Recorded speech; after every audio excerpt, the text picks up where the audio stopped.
आज हम पंडित चंद्रधर शर्मा गुलेरी द्वारा लिखी गई उनकी प्रसिद्ध कहानी उसने कहा था पर चर्चा करेंगे। उसने कहा था कहानी हिंदी कहानी साहित्य में अपना शीर्षस्थ स्थान रखती है। कहा यह भी जाता है कि इसे हिंदी की पहली कहानी का दर्जा दिया गया है।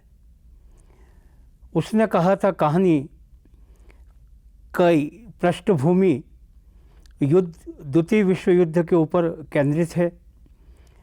इस कहानी में चंद्रधर शर्मा गुलेरी जी ने युद्ध, प्रेम और इस तरीके से उन्होंने लव और एडवेंचर दोनों को सम्मिलित करके इस कहानी का कथानक है उसको रचा है। यह कहानी गुलेरी जी की अमर कहानी है, या यूँ कह सकते हैं कि उसने कहा था कहानी ने गुलेरी जी का नाम हिंदी कहानी जगत में अमर कर दिया है। किसी भी कहानी का परीक्षण कहानी तत्वों के आधार पर किया जाता है। हम उसने कहा था कहानी का परीक्षण भी कहानी के मूलभूत 6 तत्वों के आधार पर उसका परीक्षण करेंगे।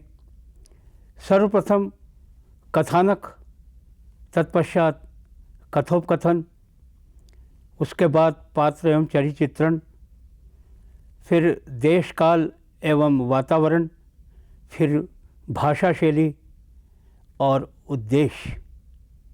इस प्रकार 6 तत्वों के आधार पर किसी कहानी की समीक्षा की जाती है।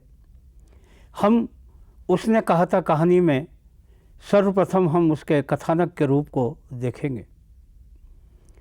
उसने कहा था कहानी का कथानक मोटे तौर पर 3 भागों में विभाजित है। पहला भाग उसका अमृतसर से संपर्क रखता है, दूसरा भाग युद्ध भूमि से, और तीसरा भाग उसका सूबेदार हजारा सिंह के घर में घटित होता है। कहानी में सर्वप्रथम अमृतसर का भीड़ भरा बाज़ार बताया जाता है, जो कहानी के कथानक का एक प्रकार से आरंभ है।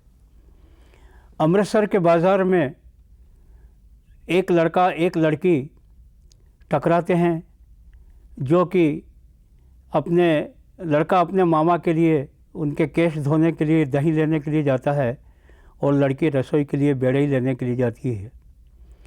यहाँ दोनों टकराते हैं। बालपन का रूप है, दोनों में यहाँ संवाद होता है। लड़का लड़के का परिचय होता है, और परिचय में लड़का लड़की से पूछता है कि तेरे घर कहाँ है। वह घर मगरे में बताती है, और इस तरीके से दोनों में बातचीत होती है। फिर लड़का लड़की से पूछता है कि तेरी कुड़माई हो गई, तो वह धत्त करके भाग जाती है। इस प्रकार से गाए बगाए उनकी मुलाकात कभी किसी दुकान पर कभी किसी दुकान पर होती रहती है, और लड़का यही प्रश्न उससे बार बार करता है। एक रोज़ लड़की जवाब देती है कि हाँ, उसकी कुड़माई हो गई है। लड़की का यह जवाब लड़के को भीतर तक लड़के को उदासीन बना जाता है, और लड़का फिर वहाँ से बड़े बेतरतीब ढंग से भागता हुआ घर तरफ जाता है। एक प्रकार से उसका मन उचट जाता है। फिर कहानी के दूसरे भाग का प्रारंभ होता है, जहाँ युद्धभूमि का दृश्य है, और जहाँ वह लड़का लहना सिंह के नाम से युद्धभूमि पर डटा हुआ है। उसके साथ उसके सूबेदार हजारा सिंह है, और सूबेदार हजारा सिंह का बेटा बोधा युद्धभूमि के अंदर है। यहाँ द्वितीय विश्व युद्ध का परिदृश्य सामने आता है, और खंदकों के अंतर्गत ये लोग अपना समय गुजारते हैं। आज बड़ी विकट स्थिति आ गई है कि हजारा सिंह का जो लड़का है बोधा सिंह, वो बहुत बीमार हो गया है, और उसको उसकी देखभाल लहना सिंह करता है और लहना सिंह उसको अधिक ठंड होने के कारण उसको अपने कपड़े भी उसको पहनने के लिए देता है। इस प्रकार वहाँ पर युद्ध का एक वातावरण तैयार होता है और उस वातावरण के भीतर तरह तरह की शंकाएं आशंकाएं जन्म लेती रहती है, क्योंकि कभी ऐसा लगता है कि जर्मन सैनिक आ रहे हैं, तो कभी ऐसा लगता है कि इन खंदकों के अंतर्गत अभी गोलीबारी हो जाएगी। इस प्रकार के परिदृश्य और शरीर को कंपा देने वाली ठंड, ये दोनों प्रकार की बातें इस कथानक में नया रंग भरती है। फिर बोधा सिंह की तबीयत बहुत ज़्यादा ख़राब होती है और ख़राब होने के बाद आखिर में ये सूचना दी जाती है कि जर्मन सैनिक आ गए हैं, उनसे भिड़ने के लिए जाना है। लहना सिंह अपनी जिम्मेदारी को समझता है कि उसे बोधा सिंह की रक्षा करनी है, वह बीमार है, इसलिए वह उसी कर्तव्य भाव से बोधा सिंह की रक्षा के लिए वहाँ खड़ा रहता है और बाकी सबको वो वहाँ से लड़ने के लिए, जर्मन सैनिकों के विरुद्ध लड़ने के लिए भेज देता है। और इस तरीके से वह युद्ध भूमि के अंतर्गत हजारा सिंह की जान भी बचाता है। हजारा सिंह की जान बचाने के बाद वो तीसरा परिदृश्य कहानी का आता है। इस कहानी के अंतर्गत जब ये प्रश्न खड़ा होता है कि उसने हजारा सिंह की जान क्यों बचाई, तब तीसरा परिदृश्य कहानी का सामने आता है कि जहाँ जब वे युद्ध भूमि के लिए निकलते हैं, जब उनका प्लाटून युद्ध भूमि के लिए जाता है, तब हजारा सिंह लहना सिंह को कहता है कि सूबेदारनी तुझे बुला रही है। लहना सिंह सूबेदारनी के पास जाता है। सूबेदारनी उसे पहचान जाती है कि यही अमृतसर का वह बच्चा है जो बचपन में उसे अमृतसर के बाज़ार के अंतर्गत मिलता था। तो सूबेदारनी लहना सिंह को जिम्मेदारी देती है कि वह अपने प्राणपण से यह उसके सामने विचार रखे कि वह अब हमारे उसके पति की और उसके पुत्र की जान बचाएगा। वह सूबेदारनी को अपना वचन देता है और इस प्रकार से अपने प्राणों को गंवा करके वह सूबेदार हजारा सिंह और बोधा के जीवन की रक्षा करता है। इस तरीके से तीन भागों को संयुक्त रूप से जोड़कर घटनाक्रम के आधार पर समय को फैलाते हुए इस कहानी को रचा गया है। संक्षिप्त में इस कहानी के कथानक को हम ये कह सकते हैं कि इसमें लहना सिंह का जो चरित्र है वह पूरे कथानक को थामे हुए है। वह अपने वचन का निर्वाह करता है और इस प्रकार से जो संपूर्ण कथानक है वह कथानक युद्ध भूमि से लेकर बालपन की स्थिति से जुड़ते हुए अंत में सूबेदारनी के घर पर आकर के ख़त्म होता है और उस कथानक का जो पटाक्षेप है वो लहना सिंह की मृत्यु से होता है। जैसा कि हमने उसने कहा था कहानी के संबंध में अपने विचार व्यक्त किए हैं कि किसी भी कहानी को उसकी कसौटी को कसने के लिए 6 तत्वों की आवश्यकता होती है। तो कथानक के पश्चात दूसरा प्रमुख तत्व आता है कहानी में कथोपकथन। कथोपकथन अर्थात संवाद। संवाद के बल पर कोई कहानी आगे बढ़ती है। संवादों की उपस्थिति से कहानी में प्राण आ जाते हैं और इस तरीके से संवादों के ज़रिए न केवल कथानक आगे बढ़ता है अपितु संवादों के आ जाने से कहानी में एक प्रकार की सच्चाई, एक प्रकार का कहानी की गुणवत्ता में निखार आ जाता है। तो कहानी में संवादों का होना बहुत ज़रूरी है। उसने कहा था कहानी में भी चंद्रधर शर्मा ने संवादों की रचनाएं की हैं। संवादों के बारे में ये कहा जाता है कि जितने छोटे संवाद होंगे कहानी उतनी ज़्यादा सार्थक और उतनी ज़्यादा अर्थ बोध कराने वाली कहानी होती है। छोटे संवादों से भाव प्रवणता ज़्यादा आ जाती है। संवादों के व्यक्त करने वाले चरित्र की कसावट सामने आती है और उसके साथ साथ जो अर्थवत्ता है वह भी स्पष्ट रूप से सामने आती है। उसने कहा था कहानी में भी संवादों का छोटा रूप होना ये कहानी की बहुत बड़ी सार्थकता है। मैं उसने कहा था कहानी के कतिपय छोटे संवादों को उदाहरण स्वरूप यहाँ प्रस्तुत करने जा रहा हूँ। तेरे घर कहाँ है मगरे में, और तेरे माझे में यहाँ कहाँ रहती है अतर सिंह की बैठक में, वे मेरे मामा होते हैं। मैं भी मामा के यहाँ आया हूँ, उनका घर गुरु बाज़ार में है। इस संवाद में पारस्परिक परिचय की अनुगुंज हमें सुनाई पड़ती है और इस तरीके से एक प्रकार से लड़के लड़की के पास आने का भाव यहाँ स्पष्ट होता है, जो बीज रूप में कहानी के विकास करने में सहायक सिद्ध होता है। ये एक दूसरे से एक तात्कालिक रूप से पूछे जाने वाला एक छोटा सा परिचय है, जिसका विकास आगे चल कर के संपूर्ण कहानी में दिखाई पड़ता है। इस प्रकार से गुलेरी जी ने यहाँ छोटे छोटे संवादों के माध्यम से एक प्रकार से कहानी के इतने विशाल कैनवास को बचा लिया है कि जिसकी वजह से ये कहानी बड़ी होने से बच गई है। इस प्रकार पारस्परिक संवादों के माध्यम से परिचय दिखा करके और गुलेरी जी ने अपने कथानक के स्वरूप को यहाँ रचा है। हम देखते हैं कि कहानी में जितने छोटे कथोपकथन होंगे उतने ही कहानी में प्राणवत्ता निखर करके सामने आएगी।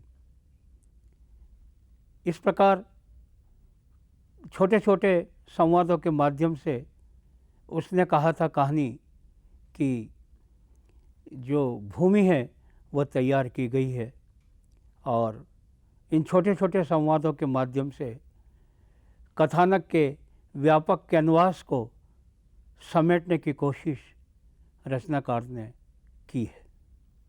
किसी भी कहानी को कसौटी पर कसने के लिए कहानी का तीसरा महत्वपूर्ण तत्व है चरित्र चित्रण। चरित्र चित्रण के अभाव में कोई भी कहानी अपना वास्तविक रूप नहीं ले पाएगी। चरित्र चित्रण अर्थात कहानी में नियोजित जो पात्र हैं उन पात्रों का चरित्र चित्रण कहानी के अंतर्गत किया जाता है। वे पात्र कहानी की घटना को जीवंत बनाते हैं, वे पात्र कहानी के कथ्य को साकार बनाते हैं और वे पात्र कहानी के प्रयोजन को सिद्ध करते हैं। इसलिए कहानी में चरित्रों का होना बहुत ज़रूरी है। चरित्रों के माध्यम से ही पाठक किसी भी कहानी से तादाद में उपस्थित करते हैं। कहानी में मुख्य चरित्र लहना सिंह का है। उसने कहा था कहानी का लहना सिंह केंद्रीय पात्र है।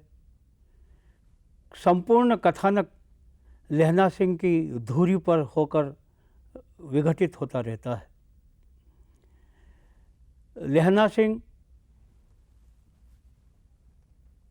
के रूप में उसके चरित्र का निर्वहन प्रारंभ में बाल्यावस्था से अमृतसर के बाजार से उसके चरित्र को आगे बढ़ाता है रचनाकार और उसके बाद उसका जो चरित्र है वह चरित्र प्राण, वचन, कर्म और समर्पण के भाव से जुड़ता हुआ घटित होता रहता है। जहाँ बचपन में वह जिस लड़की से कुड़माई होने की बात करता है, वहाँ जब उसे पता चलता है कि लड़की की कुड़माई हो गई, तब वह एक तरीके से अपना आपा खो बैठता है, लेकिन फिर संयत होकर के वह मिलिट्री में चला जाता है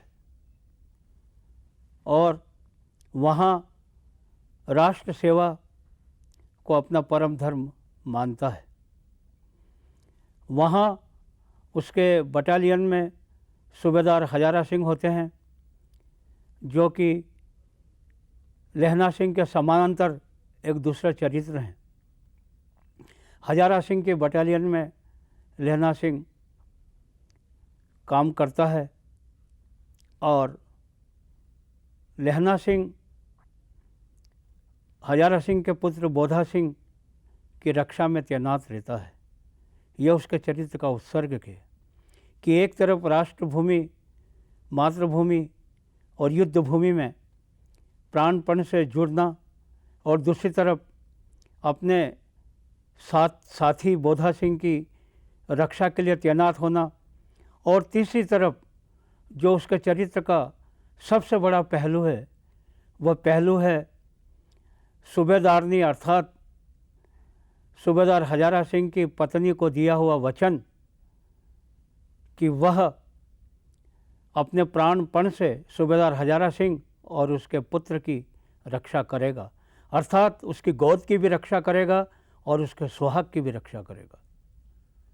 इस तरीके से उसने कहा था कहानी का ये जो चरित्र है, यह चरित्र अपने आप में बड़ा संयत है, अपने आप में बड़ा एक जिसको कह सकते हैं कि संपूर्णता को लिए हुए चरित्र है कि जिस लड़की को वह अमृतसर के बाज़ार में बचपन में देखता है और जिससे कुड़माई की बात करता है, आगे चल कर के वही लड़की सूबेदारनी के रूप में उसके सामने आती है, तब इस प्रकार के लोमहर्षक वातावरण के भीतर भी उसका संयत बने रहना और तनिक भी विचलित न होकर के समर्पण भाव से उसको वचन देना कि वह जीते जी उसके पति और उसके पुत्र की रक्षा करेगा। तो यहाँ उसने कहा था कहानी में जो सर्वोत्कृष्ट चरित्र है वह लहना सिंह का चरित्र है, जो एक तरफ प्रेम में पगा हुआ भी है, दूसरी तरफ युद्ध भूमि के अंतर्गत समर्पण भाव से उतरा हुआ भी है, और तीसरी तरफ वो सूबेदारनी से वचनबद्ध होकर के अपने वचन का निर्वाह करने वाला एक चरित्र भी है। इस प्रकार चंद्रधर शर्मा गुलेरी ने संपूर्ण चारित्रिक विशेषताओं के साथ लहना सिंह का चरित्र गढ़ा है और उसमें गंभीरता, उसमें चेतना, उसमें समर्पण और उसमें प्रेम और त्याग सभी प्रकार की उद्दाम भावनाओं को उसमें संजोया है।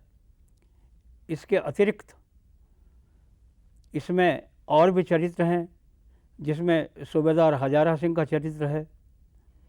यह चरित्र सूबेदार का चरित्र है और ये कथा वस्तु को घटनाक्रम में परिणित करने वाले चरित्र हैं। इसमें बोधा सिंह का भी चरित्र है, कुछ और गौण चरित्र हैं जो कहानी में झलकी दिखाते हैं और उसके बाद लुप्त हो जाते हैं। सूबेदारनी का जो चरित्र है वह चरित्र सिर्फ अमृतसर के अंतर्गत एक लघु छोटी बच्ची के रूप में आता है और उसके बाद में बोधा की माँ और सूबेदार हजारा सिंह की पत्नी के रूप में आता है। एक तरफ उस चरित्र के अंतर्गत बचपन का उस लड़के के साथ एक रिश्ते का भाव, हल्का सा भाव उस चरित्र के अंतर्गत है, तो दूसरी ओर उसमें दृढ़ता है कि वह लहना सिंह के सम्मुख उससे अपने सुहाग और अपने गोद की मांग करती है। इस प्रकार से इस कहानी के अंतर्गत जो चरित्र चित्रण निरूपित किए गए हैं उनमें एक प्रकार से रागात्मकता है, एक प्रकार से गंभीरता है, कथानक को आगे बढ़ाने की उनमें खूबियां हैं और ये समस्त चरित्र जो इस कहानी के अंतर्गत आते हैं ये कहानी के संपूर्ण कैनवास को रचने में मददगार साबित होते हैं। कहानी तत्वों के आधार पर समीक्षा के लिए अब हम चौथा तत्व लेते हैं, देश काल और वातावरण। कोई भी कहानी देश काल और वातावरण की परिकल्पना के बगैर कहानी नहीं हो सकती। कहानी कब की है, कहानी का परिवेश क्या है, कहानी का आधार क्या है, कहानी कहाँ घटती है, कहानी का समय क्या है, इन सारी चीज़ों की जब तक पुष्टि कहानी के अंतर्गत नहीं होती तब तक कहानी काला के रूप में मान्य नहीं की जा सकती। चंद्रधर शर्मा गुलेरी ने अपने कहानी लेखन की शुरुआत में ही इस तत्व को ध्यान में रखा और उसने कहा था कहानी में देश काल और परिस्थिति या देश काल और वातावरण का संपूर्ण रूप से निर्वाह किया। कहानी के अंतर्गत 3 प्रकार के वातावरण परिलक्षित होते हैं। पहले वातावरण में अमृतसर का बाज़ार है जहाँ लड़के और लड़की मिलते हैं, एक दूसरे से बतियाते हैं। उस बाज़ार में चहल पहल के वातावरण को भी कहानी के अंतर्गत रचनाकार ने रखा है। उसमें जो बम्बू काट है अर्थात जो तांगे वाले हैं, उन तांगे वालों की आवाज़ें, उन तांगे वालों का शोर शराबा, इसको भी कहानी में स्थान दिया है। कहानी के दूसरे भाग में युद्धभूमि का वातावरण परिलक्षित होता है। युद्धभूमि के वातावरण को कहानीकार ने बड़ा जीवंत बनाया है, या यह कह सकते हैं कि युद्धभूमि के वातावरण से पाठक इतना ज़्यादा प्रभावित होता है कि वह स्वयं को भी मानो उस युद्धभूमि में खड़ा हुआ पाता है। यह पर्यावरण की सच्चाई है। इसके बाद तीसरा जो वातावरण है वो वातावरण सूबेदार हजारा सिंह के घर का है, जहाँ कहानी का केंद्रीय चरित्र लहना सिंह पहुँचता है और जहाँ सूबेदारनी से उसकी बात होती है। इस प्रकार कहानी को संपूर्ण देश काल को ध्यान में रखते हुए कहानी का विभाजन किया गया है और द्वितीय विश्व युद्ध के आधार पर इस कहानी को रचा गया है। इस कहानी में देश काल और वातावरण का संपूर्ण ख्याल रखा गया है। इस नाते भी यह कहानी अपना विशिष्ट स्थान रखती है। उसने कहा था कहानी की समीक्षा के लिए जो अगला तत्व हम ले रहे हैं वह है भाषा शैली। किसी भी कहानी की रचना में भाषा और शैली का होना बहुत आवश्यक है। भाषा ही एक ऐसा माध्यम है जो संपूर्ण कहानी के कथा वस्तु को, उसमें आए हुए चरित्रों को, उसमें समाहित देश काल परिस्थिति को और उसमें आने वाले संवादों को, सभी को सही रूप में ढालने वाली भाषा होती है। भाषा और शैली का की पारस्परिकता ही किसी कहानी को, उसके अभिलेखन को, उसकी अभिव्यंजना शक्ति को उभारने में सहायक होती है।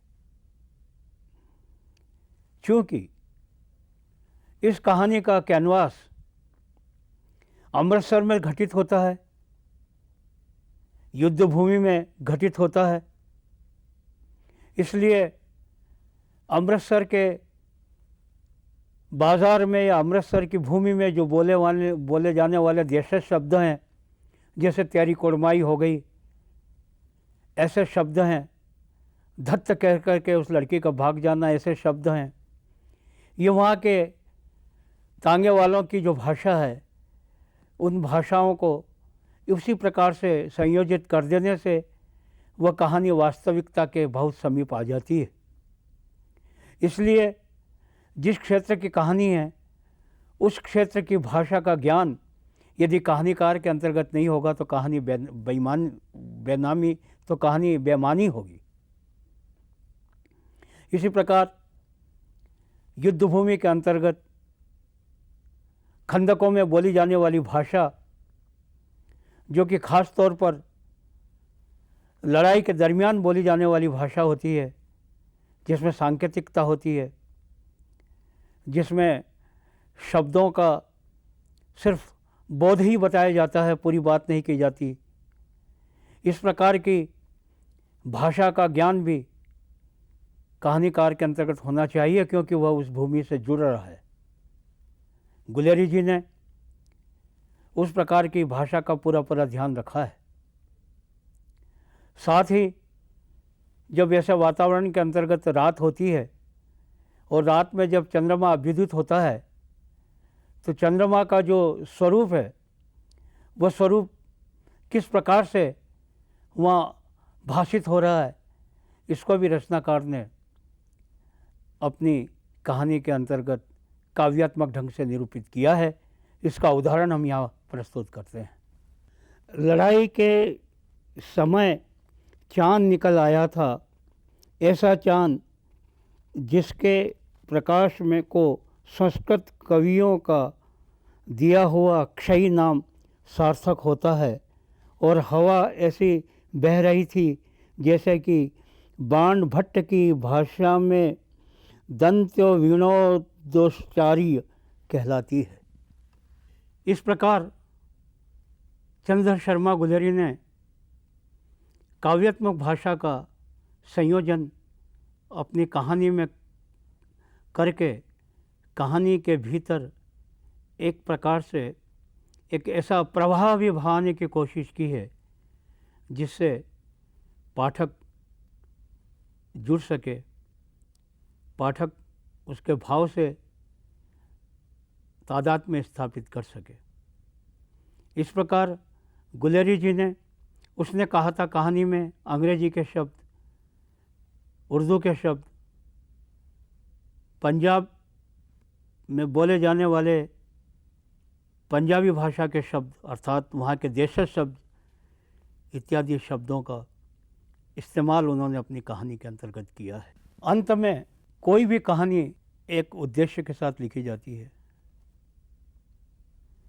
उद्देश्य का होना कहानी के लिए आवश्यक है, क्योंकि बगैर उद्देश्य के न तो कथानक तैयार हो सकता है, न कहानी की उपादेयता हमारे सामने आती है। चंद्रधर शर्मा गुलेरी ने भी इस कहानी में एक उद्देश्य रखा है, और वह उद्देश्य है कि जिस लड़की से लहना सिंह बचपन में कुड़माई होने की बात करता है, जब कालांतर से उसी के सामने उसके पति और उसके बच्चे की रक्षा करने के लिए वो वचन देता है, तब एक प्रकार से हमारे सामने ये बात आती है कि प्रेम का अर्थ सिर्फ स्पर्श नहीं है, प्रेम का अर्थ सिर्फ शारीरिकता और मांसलता के संबंध से नहीं है। प्रेम का अर्थ वचन से है, प्रेम का अर्थ त्याग से है, प्रेम का अर्थ भावना से है। इस कहानी में भी कहानीकार चंद्र शर्मा गुलेरी ने प्रेम और त्याग के जो उच्च भाव है, उन भावों के बल पर इस कहानी का संयोजन किया है। और अंत में हम ये पाएंगे कि उसने कहा था कहानी की शीर्षक की जो सार्थकता है, वो सार्थकता भी हमारे सामने आती है। शीर्षक की सार्थकता का होना भी कहानी के लिए बहुत ज़रूरी है। यह नहीं कि कहानी कहीं और जा रही है, शीर्षक कहीं और जा रहा है। चंद्रधर शर्मा गुलेरी ने उसने कहा था कहानी को, उसने कहा था का शीर्षक दे करके उसे संपूर्ण रूप से इस शीर्षक को प्राणवान बनाया है और अंत में इस शीर्षक को इस तरीके से चरितार्थ किया है कि जिससे वो बचपन में कोलुमाई होती थी हो गई कि बात करता है, वही उसको कहती है कि उसके पति और उसके बच्चे के प्राणों की रक्षा करना। तो उसने कहा था, इसलिए लहना सिंह अपने प्राण गंवाकर अपने वचनों की रक्षा करता है। इस प्रकार हम देखते हैं कि इस कहानी में उसने कहा था शीर्षक की सार्थकता भी प्राप्त होती है। कुल मिलाकर उसने कहा था कहानी हिंदी कहानी साहित्य में एक सशक्त हस्ताक्षर के रूप में जानी जाएगी और अपने समय की यह कहानी जो आज हिंदी कहानी के जगत में मील का पत्थर बनी हुई है, वह कई कई कहानीकारों को कहानी रचना के लिए दिशाबोध कराती है, कराती रहेगी। यही इस कहानी का सिद्ध प्रयोजन है।